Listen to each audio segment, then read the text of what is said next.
नमस्कार, माय माउली हिंदी समाचार में आपका स्वागत है। और मैं हूं शेख इस्माइल। आदिलाबाद जिले के जैनत मंडल के डोलाराम में पैनगंगा नदी में एक युवक लापता हो गया। पुलिस को रविवार आधी रात को सूचित किया गया और सोमवार की सुबह तलाशी अभियान चलाया गया। युवक का पता लगाने के लिए डीडीआरएफ की टीम मौके पर पहुंची।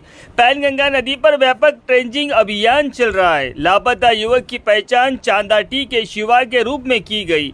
आदिलाबाद जिले के एसपी गौश आलम ने तलाशी अभियान का निरीक्षण किया। एसपी के साथ सीआई साईनाथ और एसआई पुरुषोत्तम भी मौजूद रहे।